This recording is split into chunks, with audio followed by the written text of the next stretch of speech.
Parents arranged for the marriage, and it was like a 2 months gap from the arrangement to the marriage. And immediately after marriage, like he said, like I don't like you. I just want to leave, and he left. Even I was pleading him, I was begging him, and I was asking him to come back, but it never happened. If he is not going to come to me, I want to die. That if he is going to be separated from me, I should die. The day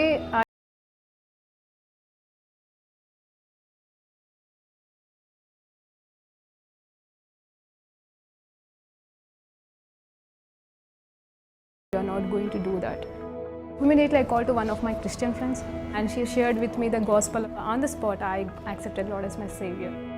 The next moment, I felt free from the burdens and all kind of thoughts, and everything left me. Praise lord అండి. దేవునికి మహిమ కలుగును గాక. ప్రార్థన చేసుకుందాం. పరిశుద్ధ గొప్ప దేవానికి స్తోత్రం, స్తుతి, మహిమ, ఘనత, ప్రభావం చెల్లించుకుంటున్నాం నాయన. ఈరోజు నా గొర్రెలు నా స్వరం విందురు అనే మాట మీద మేము ధ్యానిస్తుండగా మాతో మాట్లాడే నీ స్వరము వినేవారిగా మమ్మల్ని చేయమని యేసుక్రీస్తు నామములో ప్రార్థన వేడుకుంటూ సమర్పిస్తున్నాం తండ్రి. ఆమేన్. ప్రైజ్ లార్డ్ అండి. దేవునికి మహిమ కలుగును గాక. అయితే ఈరోజు మరలా దేవుడు మనకిస్తున్న వాక్యాంశం ఏంటంటే, my sheep shall listen to my voice అండి. అంటే నా గొర్రెలు నా స్వరమును విందురు అని చెప్పిన మాట మీదండి. అది నేను ఈరోజు మరి మనకున్న యోహాను సువార్త 10వ అధ్యాయము మరి 10 నుండి కొన్ని వచనాలు మనం ధ్యానించినప్పుడు దానిలోకి వెళ్ళి సత్యాలు మనకి దేవుడు నేర్పించును గాకండి. అవును, యోహాను సువార్త 10వ అధ్యాయం 10వ వచనం ఏం చెప్తుందండి? అక్కడ చూస్తే చాలా శ్రేష్టమైన మాట, అందరికీ తెలిసిందే. దొంగతనమును హత్యను నాశనమును చేయుటకు వచ్చును గాని మరి దేనికిని రాడు. గొర్రెలకు జీవమును కలుగుటకును అది సమృద్ధిగా కలుగుటకును నేను వచ్చి తినని మీతో నిశ్చయముగా చెప్పుచున్నాను. ఈ మాట అయితే మనందరికీ తెలిసిందే కదండి. ఏంటంటే దొంగ అంట దొంగలించడానికి వస్తాడంట, నాశనం చేయడానికి వస్తాడంట అని చెప్పేసి ఇక్కడ నిజం చెప్పాలంటే అక్కడ ఆల్రెడీ మరి ఇక్కడైతే దొంగ వస్తాడు, చేయుటకు వచ్చును అంటున్నాడు. ఇక్కడ అంటే వచ్చును అని ఉందండి. అంటే ఇట్స్ అబౌట్ టు కమ్ అన్నట్టుగా రాయబడింది. కానీ నేనేం నమ్ముతున్నాను అంటే ఆల్రెడీ వచ్చేసాడు వాడు ఆల్రెడీ ఉన్నాడు. ఆదాం కాలంలోనే ఉన్నాడు. మన జీవితంలోకి రాలేదేమో ఒకవేళ, అంటే ఓన్లీ ఆదాం చేసిన పాపం రూపంలో మాత్రమే ఉండొచ్చు. కానీ ఇంకా మన జీవితాన్ని నాశనం చేయడానికి, మోసం చేయడానికి, భ్రష్టు పట్టించడానికి వాడుకుంటున్న మొదటి శ్రేష్టమైన ఆయుధం ఏంటి తెలుసా అండి? మన చెవులు. అంటే మనం వినే స్థితి, మనం వినే హృదయ స్థితి, అలాగే చెవుల ద్వారా వినే దాన్ని బట్టి వాడుకుంటూ మనల్ని సర్వనాశనం చేస్తున్నాడు అనే మాట మీద ఈరోజు నేను ధ్యానించబోతున్నానండి. హల్లెలూయా. జాగ్రత్తగా వినండి, ఎందుకంటే వినుట వలన విశ్వాసము కలుగుతుందని మనందరికీ తెలుసండి. ఎవరిని వినాలి, ఎక్కడ వినాలి అంటే వినుట వలన, అది కూడా దేవుని వాక్యము వినుట వలన, దేవుని చిత్తము వినుట వలన మనకి మేలు అని చెప్పేసి వాక్యం చెప్తుందండి. అప్పుడు ఆ వినుట వలన మనకి విశ్వాసం అంట. దేవుని మాట ఏదో తెలుసుకుని ఆ మాటని వింటే మనకి విశ్వాసం వస్తుంది. అప్పుడు ఆ విశ్వాసాన్ని బట్టి మనము జయిస్తాము. విశ్వాసాన్ని బట్టి దేవుణ్ణి ఆనందింపజేస్తాము. విశ్వాసం లేకుండా దేవునికి ఇష్టలై ఉండుట అసాధ్యం అంటారు. కానీ విశ్వాసం రావాలంటే ముందు మనం వినాలా, అది దేవుని గురించిన మాటనే వినాలా, దేవుడు మన గురించి ఏమి చెప్తున్నాడో వినాలా. అది విననీయకుండా చేసేదే దురాత్మ మన చెవులని మొట్టమొదటిగా దొంగలించిందండి. ఈ సత్యాన్ని మనం ఈరోజు తెలుసుకుంటున్నాం. అయితే నాశనం అంటే ఏ రకమైన నాశనమైనా కావచ్చు. వాడు ఆల్రెడీ వచ్చి ఉన్నాడు, మనల్ని మోసం చేసేస్తున్నాడు, వాడు ఆల్రెడీ మనల్ని నాశనం చేసి ఉన్నాడు, వాడు ఆల్రెడీ మనల్ని భ్రష్టత్వంలోకి నడిపిస్తూ ఉన్నాడు. కానీ దేవాది దేవుడిస్తున్న ఆ రెండో భాగంలోని మాట ఏంటంటే, నేనైతే అవునండి ఏమంటున్నాడు చూడండి, నేను గొర్రెలకు మంచి కాపరిని అని చెప్తున్నాడు. చివరి మాటగా ఇక్కడ ఏమంటున్నాడంటే, గొర్రెలకు జీవమును కలుగుటకును అది సమృద్ధిగా కలుగుటకు. వాడు నాశనము చేయడానికి వస్తే దేవాది దేవుడు ఎందుకు వచ్చానంటున్నాడంటే, మరే జీవమును అలాగే సమృద్ధి కలిగిన జీవము అంట. Life and life of abundance. ఒట్టి లైఫ్ కాదండి, ఒట్టి జీవం ఇవ్వడానికి దేవుడు వచ్చానని చెప్పట్లేదు. కానీ సమృద్ధి అంటే సంపూర్ణంగా. అవునండి, ఒక దగ్గర ఒక మాట ఉంటుంది, కీర్తనకారుడు రాసిన 75వ అధ్యాయంలో అనుకుంటానండి. అక్కడ ఏమని ఉంటుందంటే 15వ వచనము, నేను సముద్రమంత సమృద్ధిని నేను కలగచేసి ఉన్నానంటాడు. అవునండి, మరి సముద్రం అంటేనే విస్తారమైనది. కొలతలేనంతది. ఆ సముద్రం అంతా సమృద్ధి అంటే ఇంకా ఎంత ఉంటుందో ఒకసారి ఆలోచన చేద్దామా ఈరోజు మనం.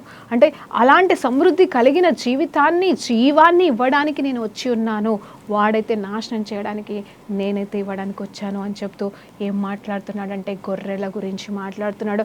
గొర్రెల కాపరి ఎలాంటి వాడని మాట్లాడుతున్నాడు. అవును, గొర్రెల కాపరి మొదటి వచనంలో ఏముంటుంది తెలుసా అండి, అక్కడ కావలి అంటే ఎవరినైతే మనము అపాయింట్ చేస్తామో, ఎవరినైతే జీతగాడిగా పెడతామో, అది ఏది కాపుదలలో ఉన్ననో మరి పెడితే వాళ్ళు ఏంటంటే ఓనర్స్ కాదు కాబట్టి మరి వాళ్ళు ఎంతవరకు చేయగలరో అంతవరకే చేస్తారు, కానీ శక్తికి మించింది చేయరు, రిస్కులు తీసుకోరు అనే విషయాన్ని ఇక్కడ ధ్యానిస్తూ ఉన్నాడు. అయితే ఒకవేళ ఒక అపాయింటెడ్ గొర్రెల కాపరిని పెడితే అక్కడ అతను ఏం చేస్తాడంటే ఏదైనా వస్తే నేను చచ్చిపోతానేమని భయపడి పారిపోతాడు, దొంగలకి సపోర్ట్ చేస్తాడు, మరి వీటిని దొంగతనంగా ఎత్తుకుపోతాడు. అంటే ఏదో ఒక రకంగా మరి మెంచైతే చేయలేడు, కానీ నమ్మకంగా కూడా ఉండలేడు. కానీ నిజమైన కాపరి, సొంత కాపరి, మరి యజమానుడైన కాపరి ఏం చేస్తాడంటే కాపాడుతాడు, మరి స్వార్థం చూడడు, అన్ని విషయాలలో అన్ని రకాలుగా న్యాయంగా వ్యవహరిస్తాడండి. అయితే ఈ 10వ వచనాన్ని మరొక్కసారి చదువుతుంటుండగా 11 నుండి, నేను గొర్రెలకు మంచి కాపరి గొర్రెల కొరకు తన ప్రాణమును పెట్టును, జీతగాడు గొర్రెల కాపరి కాదు కనుక గొర్రెలను తనవి కానందున తోడేలు వచ్చుట చూచి గొర్రెను విడిచిపెట్టి పారిపోను. మరి ఇంతకుముందు మనం మాట్లాడండి, తోడేలు ఆ గొర్రెలను పట్టి చెదరగొట్టును, జీతగాడే గనుక గొర్రెలను గూర్చి లక్ష్యము చెయ్యక పారిపోను, నేను గొర్రెల మంచి కాపరి. చూడండి, నేను గొర్రెల మంచి కాపరి. ఇక్కడ చూస్తుంటే మరి ఆ అపాయింటెడ్ మరి గొర్రెల కాపరి ఎవరండి? అపాయింట్ చేయబడిన గొర్రెల కాపరి ఎవరు? తను మరి ఈ లోకాన్ని నాశనానికి మరి నడిపించడానికి వచ్చిన లూసిఫర్ అండి. తనైతే ఎవరి చేత అపాయింట్ చేయబడలేదు, తనకు తనగానే అపాయింట్ చేసుకున్నాడు, దేవునికి విరుద్ధంగా నిలబడ్డాడు, తనకు తనగానే పెట్టుకున్నాడండి. ఇక్కడ దేవుడు గొర్రెల కాపరి, మన కాపరి అయితే అక్కడ నాశనం చేసేవాడు లూసిఫర్ గాడు, వాడి అనుచరులు అనమాట. వాళ్ళు ఎవరంటే మనల్ని నాశనం చేయడానికి మాత్రమే. లూసిఫర్ ఏమి చెప్పినా, సాతానుగాడు ఏమి చెప్పినా, అక్కడి నుండి వచ్చేవి ఏవైనా సరే అవి మనకి మేలు అనిపించినా, మంచిగా అనిపించినా, చివరికి అవి నాశనానికి, మనల్ని నరకానికి నడిపించడానికి వాడు చేస్తాడు. కానీ అందులో మంచి అనేది ఉండదని మీకు జ్ఞాపకం చేస్తున్నానండి. మోసం కానీ మరి లంచాలు కానీ ఇవేవి కూడా దేవునికి ఇష్టం లేనివని మీకు చెప్తున్నానండి. అంత మాత్రమే కాదు, ఒకరిని ముంచుట, ఇవన్నీ మనం రోజు మాట్లాడుకునే మాటలే, కానీ ఇవి మనకు అవసరం అండి. ఎందుకంటే మరి నానాటికి కావాల్సిన ఆహారం నేటికి నాకు దయచేయండి అని చెప్తా ఉంటారు కదండి. మరి నానాటికి కావాల్సిన ఆహారం అయితే ఏదో ఒక రకంగా ఈ 5,000తో 4,000తో కడుపులోకి పోతుందండి, అది ఏదో ఒక రకంగా పోతుంది. మనం ఆకలితో చచ్చిపోయే వాళ్ళైతే లోకంలో ప్రపంచంలో ఎంతమంది ఉన్నారండి? 1% కూడా కానే కాదు. కానీ పాపంతో చచ్చిపోయే వాళ్ళు, కుళ్ళిపోయే వాళ్ళు, కృంగిపోయేవారు, నరకానికి మరి సంసిద్ధంగా ఉన్న వాళ్ళైతే 99% అని మరి పర్ఫెక్ట్గా చెప్పగలను. హల్లెలూయా, దేవునికి మహిమ కలుగును గాక. మరి ఆలోచన చేద్దాం, ఆ నరకానికి పోయే పర్సంటేజ్ అంతా ఉంది, ఆకలికి చచ్చిపోయే మనుషులు 1% మాత్రమే ఉన్నారు. మరి ఈరోజు నిజమైన ఆహారము, నిజమైన గొర్రెల కాపరి మరి తన గొర్రెలకి ఏం పెడుతున్నాడో మరి అదే కదండి మనకు కావాలి. ఈ ఆహారమే శ్రేష్టమైన మార్గాన్ని బోధిస్తుంది. నేనే మార్గము, సత్యము, జీవమని చెప్తున్న దేవాది దేవుడు మనకిస్తున్న వాక్య సత్యము ఎంత గొప్పదో మనం తెలుసుకొని పాటిస్తే మనము ఆకలితో చావము. నిజం చెప్పాలంటే లూసిఫర్ గాడి చేతిలో మరి ఇలా అర్ధ కాపరి చేతిలో మనము నర్శించాల్సిన అవసరం లేనే లేదండి. మన నిజ కాపరి మనకి తోడే ఉన్నాడని ఆయన స్వరం మనం విందాం. చూడండి, ఇంకా మాట్లాడుతూ ఉన్నాడు. జీతగాడైతే అలా చేస్తాడు, కానీ నేనైతే కాపాడుతాను, నేను ప్రాణమే పెడతాను అంటున్నాడు. పెట్టలేదా అండి? మరి తనే ప్రాణాలు పెట్టడానికి వచ్చాడు, తనే మన కోసం చనిపోయాడు. అంత మాత్రమే కాదు, మరియు గొర్రెల కొరకు నా ప్రాణము పెట్టుచున్నాను, ఈ దొడ్డిని కానీ వేరే గొర్రెలను కానీ నాకు ఇవి కానివి అంటే ఇక్కడ ఉన్నవి కాకుండా ఇంకా ఎన్నో ఉన్నాయి. అంటే ఇప్పుడు మనం స్వరం వింటున్నాం, మనము కాకుండా ఇంకా ఎంతోమంది బయట ఉన్నారు అని చెప్తున్నాడు. అప్పుడు మంద ఒకటి, గొర్రెల కాపరి ఒకడును ఆగును, నేను దానిని మరలా తీసుకుని వచ్చి నా ప్రాణమును పెట్టుచున్నాను, ఇందువలననే నా తండ్రి నన్ను ప్రేమించుచున్నాడు. చూడండి, ఇక్కడ తండ్రి ప్రేమిస్తున్నాడంట. నిన్నెంతమంది ప్రేమిస్తున్నారు, నిన్నెంతమంది ప్రేమించట్లేదు అని మీరు ఆలోచన చేస్తున్నారేమో, కానీ ఇక్కడ తండ్రి నన్ను ఎందుకే ప్రేమిస్తున్నాడు? ఎందుకంటే కేవలం ఆల్రెడీ దేవునిలో ఉన్నవాళ్ళు మాత్రమే కాదు, కానీ బయట కూడా ఉన్నవాళ్ళు ఉన్నారు. వాళ్ళని తీసుకురావడానికి వాళ్ళ కోసం కూడా నేను ప్రాణం పెట్టాను. కేవలం నన్ను నమ్ముకున్న వారు మాత్రమే కాదు, నన్ను నమ్మని వారి కోసం కూడా నేను ప్రాణం పెట్టాను. కాబట్టి నేను వారిని తీసుకురాబోతున్నాను. ఇందు నిమిత్తమే దేవుడు నన్ను ప్రేమిస్తున్నాడు, ప్రేమించిన వాడు కాబట్టి నమ్ముతున్నాడు అని ఇక్కడ వాక్యం చెప్తుందని. ఆ తర్వాత చూస్తే మరి నేను దాన్ని మరలా తీసుకున్నట్లు నా ప్రాణం పెట్టుచున్నాను అంటాడు. అంటే ప్రాణం పెట్టుట గురించి మాట్లాడుతున్నాడు. అంత మాత్రమే కాదు, మరి తన ప్రాణాన్ని అర్పించడం గురించి మాట్లాడుతున్నాడు. ఇక్కడ ఎవడునో నా ప్రాణము తీసుకొనడు, నా అంతటా నేనే అని దానిని చెప్తున్నాడు. ఇక్కడ ఇంకా ఆలోచించుకుంటూ పోతే మరి వేరే వచనానికి వెళ్ళిపోదామండి. మనం ఈరోజు మరి కేవలం దేవుని రక్షణ కార్యం గురించి మాత్రమే కాదు, కానీ మరి వినుట గురించి మనం ధ్యానించబోతున్నాం. కాబట్టి మరి ఇక్కడ నా గొర్రెలైతే మరి 10వ వచనం నుండి 19వ వచనం వరకు చూస్తే నా స్వరం వింటారు, నా గొర్రెలు ఎవరు, నా గొర్రెలు ఎలాంటి వాళ్ళు అనేది రాయబడిందండి. అలాగే మంచి కాపరి గురించి కూడా మనం ఇప్పటిదాకా నేర్చుకున్నాం. ఆయన ఏం చేస్తాడు, ఓనర్ లాంటి వాడు, జాగ్రత్తగా చూసుకుంటాడు. మరి ఒకసారి ఇళ్ళ గురించి కూడా ఆలోచన చేస్తే సొంత ఇంటికి మరి రెంటెడ్ హౌస్కి ఎంత డిఫరెన్స్ ఉంటుందండి. మీరు ఆలోచన చేయండి. మనం సొంత ఇంట్లో ఉంటే మన ఇళ్ళని జాగ్రత్తగా చూసుకుంటాం. అదే మనం రెంటెడ్ హౌస్లో ఉంటే మనకేముందులే, మనం వదిలేసిపోయేది కదా అని ఉంటారు. ఈవెన్ కట్టే వాళ్ళు కూడా చాలా జ్ఞానవంతులు అండి. ఎలా కడతారంటే వాళ్ళ ఇల్లు అయితే చాలా చక్కగా కట్టుకుంటారు, పర్ఫెక్ట్గా కట్టుకుంటారు. ఈవెన్ మెటీరియల్ కూడా మంచిగా ఉంటుంది. కానీ అదే రెంటెడ్ అనేది ఏదో పిచ్చి మెటీరియల్ వాడతారు, ఏదో ఎవరో వచ్చి ఉంటారు కదని మర్చిపోతున్నారు అది వాళ్ళ ఇల్లే అనే విషయం. ఫ్యూచర్లో రిపేర్లు వచ్చినా వాళ్ళే చేయించుకోవాలి, వాళ్ళ ఖర్చులకే అవుతాయని చెప్పేసి ఆ జ్ఞానం ఉండదు. కానీ రెంటెడ్ అనే వాటిని చీప్గా చేసేసి మరి వాళ్ళు ఉండాల్సిన దానితో మంచిగా చేసుకుంటూ ఉంటారండి. అంటే లోకం మనుషులని ఎంత భయంకరంగా మోసం చేస్తుంది అంటే ఆలోచనలే అండి. అవి నిజంగా ఆలోచనలు తప్ప ఇంకేం లేదు. అంటే వాళ్ళు ఉన్నది మంచిగా చేసుకోవడం తప్పు కాదు, రెంట్కి ఇచ్చేది సింపుల్గా కట్టడం తప్పు కాదు, కానీ వ్యర్థంగా కట్టడం, పనికి రాకుండా కట్టడం, రెంట్కి ఉండే వాళ్ళు కూడా ఇబ్బంది పడేలాగా కట్టడం కూడా అది కరెక్ట్ కాదు కదండి. మరి నాకు తెలియదు ఎందుకు ఇలా నేను మాట్లాడుతున్నాను. కొంతమంది అయితే అన్నీ మరి మాదే కదా ఇల్లు, ఎప్పటికైనా మాదే కదా, ఎప్పటికైనా మాకే రెంట్లు వస్తాయని నమ్మిన వాళ్ళైతే శ్రేష్టంగా కట్టుకుంటున్నారు. ఆ రకంగానే ఇక్కడ కూడా మరి దేవాది దేవుడు అద్దెల విషయంలోనూ, అంటే అద్దె కాపరి విషయంలోనూ తన సొంత విషయంలో మాట్లాడుతూ ఉన్నాడు. అతనైతే మోసం చేసి వెళ్ళిపోతాడు. మనల్ని ఎంతగా మోసం చేస్తాడంటే నాశనం చేసే మార్గానికి మాత్రమే నడిపిస్తాడు. అయితే ముందుగా మాట్లాడినట్టుగా మనం వింటే ఏం చేస్తామండి, ముందు వినగలిగిన చెవులు కావాలి. వింటే నమ్ముతాము. విన్న వాళ్ళంతా నమ్ముతున్నారా అంటే మరి అది జరగట్లేదు. విన్నవాళ్ళు కేవలం 20% కూడా నమ్మట్లేదు. నమ్మకుండా మరి సూచక క్రియలు కూడా చేస్తాడంటే ఇక్కడ దేవుడు. చూడండి 26వ వచనాన్ని చూస్తే 25 నుండి నేను మళ్ళీ చదువుతున్నాను. ఏంటంటే అందుకు యేసు మీతో చెప్పి తిని కానీ మీరు నమ్మరు. నేను నా తండ్రి నామమందు చేయుచున్న క్రియలు నన్ను గూర్చి సాక్ష్యం ఇచ్చుచున్నాయి. అయితే మీరు నా గొర్రెలలో చేరిన వారు కారు కనుక మీరు నమ్మరు. ఇక్కడ మొత్తుకుంటున్నాడు ఆయన, నేను మంచి కాపురిని, మీకు ప్రాణం ఇవ్వడానికి వచ్చి ఉన్నాను, మీకోసం ఇది చేస్తాను అది చేస్తానని చెప్తున్నాడు. అంటే వాళ్ళు వింటున్నారు, కానీ విన్నా కూడా నమ్మట్లేదు. అంత మాత్రమే కాదు, ఇదిగో నేను చేసే సాక్ష్యాలే కారణంగా ఉన్నాయి, మీరు నమ్మడానికి మరి ఇక్కడ నమ్మచ్చు క్లియర్గా ఉన్నాయి, కానీ అయినా కూడా మీరు నమ్మట్లేదు అని చెప్తున్నాడు. అంటే ఇక్కడ వినటం వలన నమ్మట్లేదు, విని నమ్మట్లేదు, విని పాటించట్లేదు, సరిగదా చూసి కూడా పాటించట్లేదని ఇక్కడైనా బాధపడుతున్నాడండి. నా గొర్రెలు నా స్వరం వినని మాట్లాడుతున్నాడు. ఇక్కడ దాకైతే తన గురించి మాట్లాడాడు, మంచి కాపరి ఎలాంటి వాడో మాట్లాడినాడు. ఇక్కడ మాట్లాడుతున్నాడండి, నా గొర్రెలు అయితే మీరైతే వినట్లేదు, ఎందుకంటే మీరు నా గొర్రెలు కానే కాదు, కానీ నా గొర్రెలు నా స్వరమును విందురు, నేను వారిని ఎరుగుదును, అవి నన్ను వెంబడించును, నేను వాటిని నిత్య జీవమిచ్చుచున్నాను గనక అవి ఎన్నటికి నశింపవు. చూస్తున్నారా అండి, ఇక్కడ వినుట వలననే విశ్వాసము మాత్రమే కాదు, వినుట వలన నరకము నుండి నాశనం నుండి తప్పించబడుట అనే మాట ఉందండి. నశించవు. నా మాట నువ్వు వింటే నువ్వు నశించవు. నా మాట అనుసారంగా నువ్వు బ్రతికితే, నేను చెప్పిన మార్గంలో నువ్వు వెళితే నీకు నాశనం అనేది రాదు, నశింపవని ఇంత చక్కగా చెప్తున్నా సరే, అద్భుతాలు సూచక క్రియలు దేవుడు అక్కడ చేస్తున్నా సరే, మనం కూడా ఎంతోమంది చూస్తాం కదండి, అన్యులు అనుకుంటామా? అన్యులే కాదు, మన దేవుని బిడ్డలు కూడా కష్టం వచ్చిందంటే, ప్రాబ్లం వచ్చిందంటే ఫస్ట్ యేసయ్యనే గుర్తొస్తాడు. వచ్చి ప్రార్థన చేయించుకొని మంచిగా అయిపోయిన తర్వాత సాక్ష్యం చెప్పేసి ఇంక అంత వెళ్ళిపోయి మళ్ళీ వాళ్ళ జీవితం వారిదే. ఇక్కడ సూచక్రియలు చూడలేదా అంటే చూశారండి. మరి నమ్మారా అంటే నమ్మే వచ్చారు. ఏంటి బాగు చేస్తాడు అంటే వాళ్ళకి ఏం కావాలి?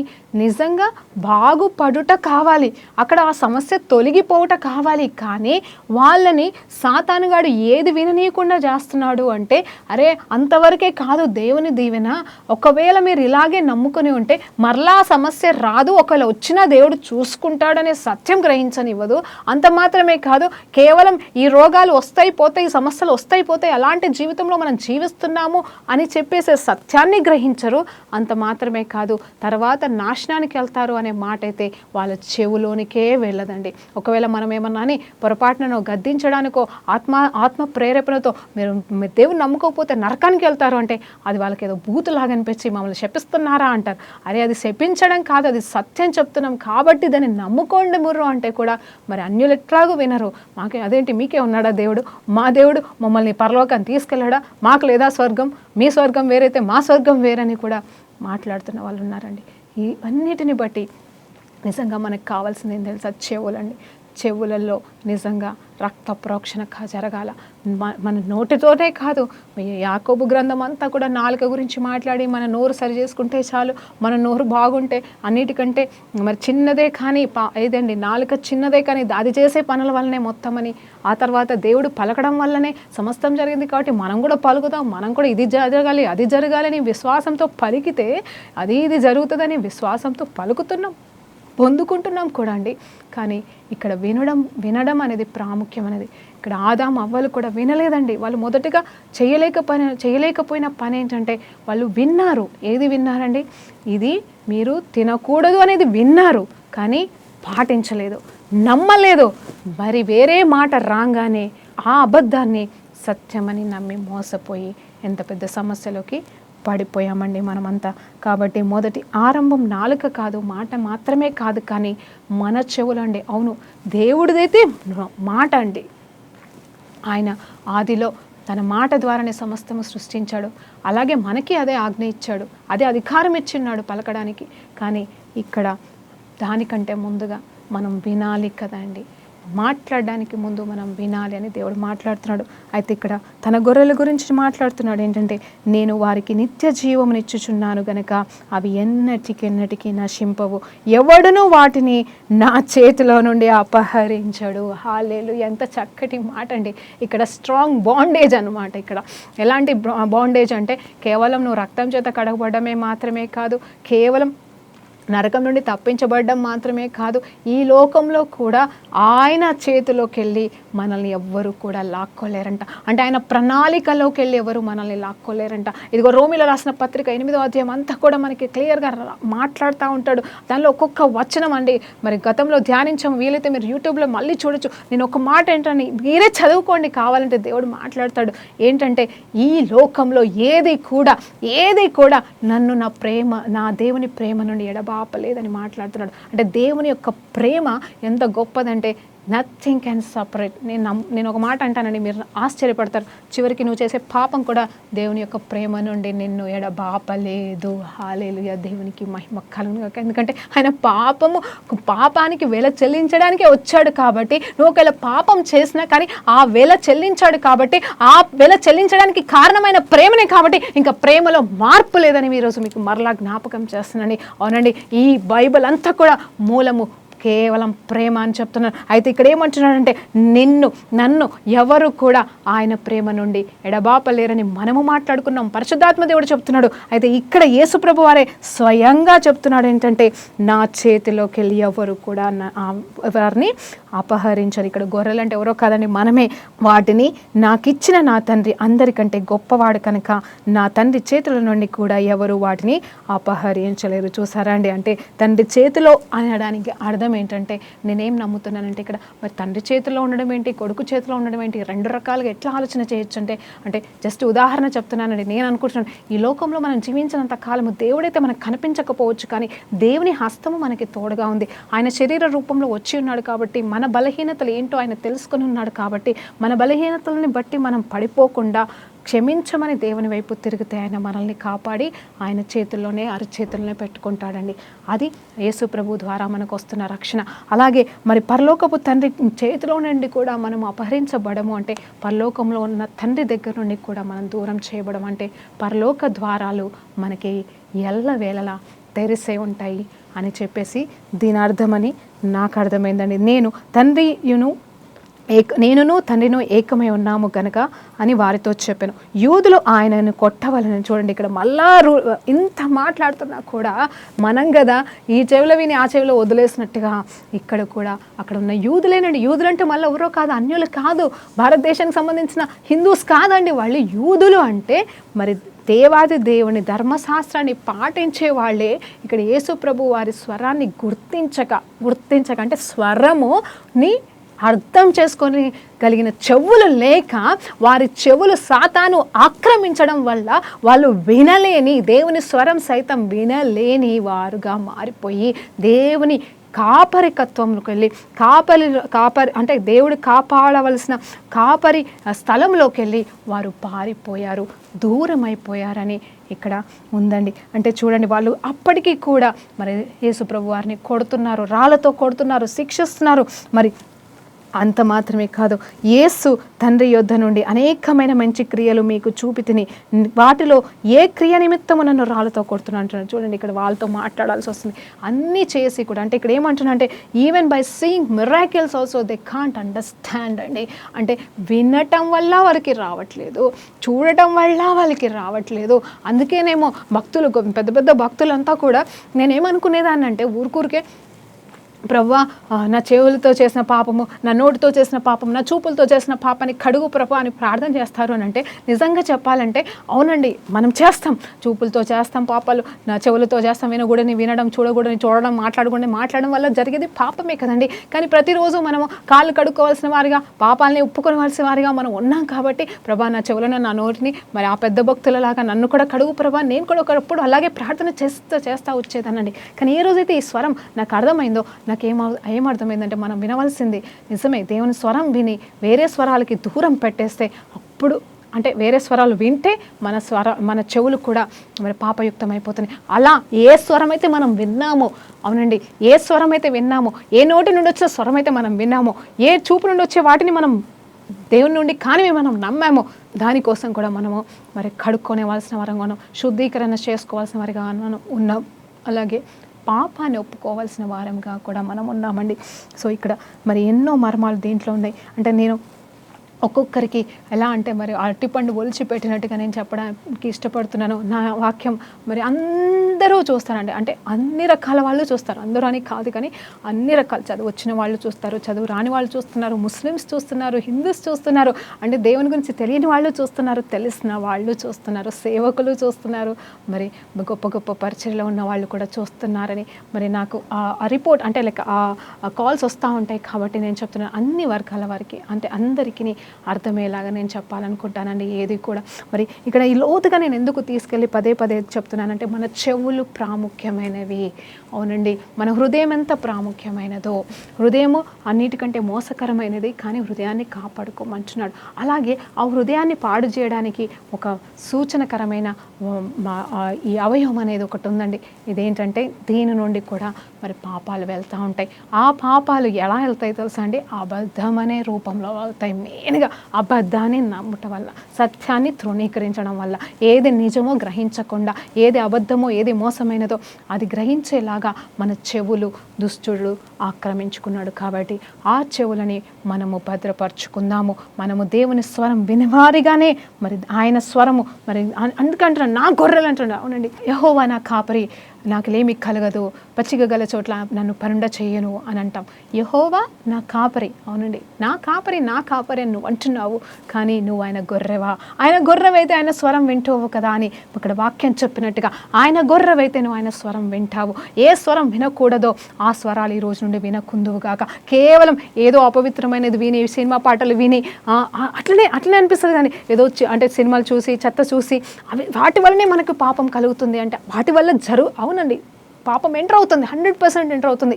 వాటిని దూరం పెట్టాలా. అలాగే దేవుడికి విరుద్ధమైన మాటలు సాతానుగాడు పెడుతున్న అబద్ధం, అవునండి, ఆ అబద్ధాన్ని కూడా మనం దూరం పెట్టాలి.